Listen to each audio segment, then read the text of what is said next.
The wrong woman will not just break your heart. She will cost you your peace, your purpose, and your eternal soul. Scripture doesn't whisper about this. It roars. And most Christian men are walking straight into the fire with their eyes wide open. Not today. I'm not here to bash women. I am here to protect you. The Bible tells you in Proverbs 4 verse 23, guard your heart above all else, for everything you do flows from it. Everything. Your walk with God, your calling, your destiny. So if you let the wrong woman into your heart, everything downstream gets poisoned. Here are 4 types of women Scripture warns you to stay away from, and most Christian men ignore every single one. Type 1, the unbeliever. She's beautiful. She's kind. She loves you genuinely, but she does not love your God, and you think love is enough. It is not. 2 Corinthians 6 verse 14 says it plainly. Do not be unequally yoked with unbelievers. A yoke is a farming tool. 2 animals bound together, forced to move in the same direction. If she is walking away from Christ, she is pulling you with her. You will not evangelize her into marriage. You will not love her into salvation. What will happen is, slowly, quietly, you will start compromising. Sunday worship becomes optional. Prayer becomes awkward. Your standards start to feel like burdens. And one day you look up and realize you are no longer the man God called you to be. That relationship is not love. That is a spiritual anchor around your neck. Type number 2, the idolater. She is spiritual, just not surrendered to Christ.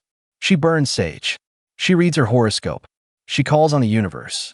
And she tells you, I believe in something greater. That is not enough. Exodus 20 verse 3, you shall have no other gods before me. God does not grade on a spiritual curve.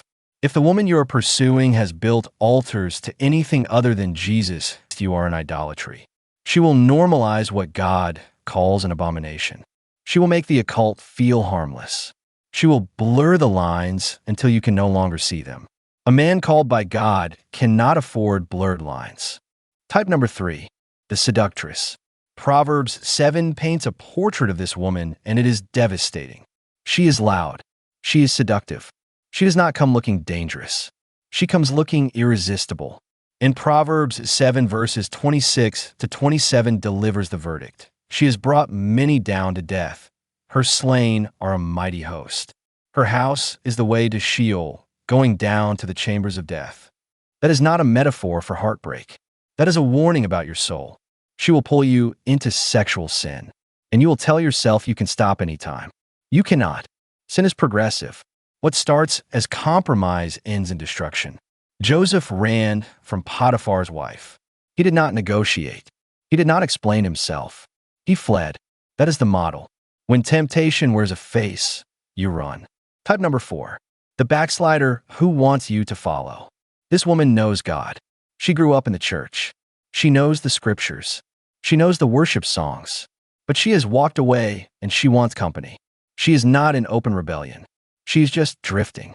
And she is inviting you to drift with her.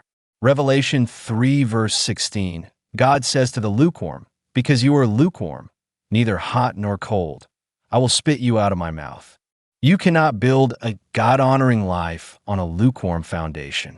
She is not your mission field. She is not your project.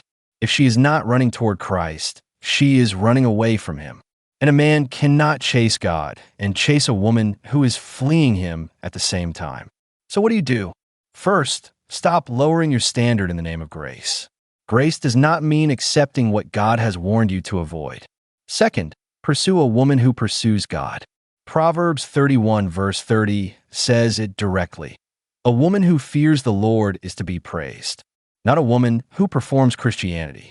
A woman who fears God, who kneels before him, who repents, who obeys. Third, guard your heart before God sends her. The woman God has for you is not hiding in compromise. She is not waiting for you to lower your standards. She is waiting for you to become the man worthy of her. Become that man first. Right now, today, I need you to ask yourself one question. Is the woman in my life pulling me closer to Christ or further away? If she is pulling you away, don't ignore it. Let right if you can. Speak truth. Set boundaries. Call higher. But if it continues to pull you into sin, then you already know what must be done.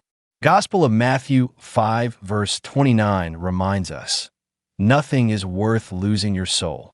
Not comfort, not attachment, not a relationship. Choose Christ, even when it costs you.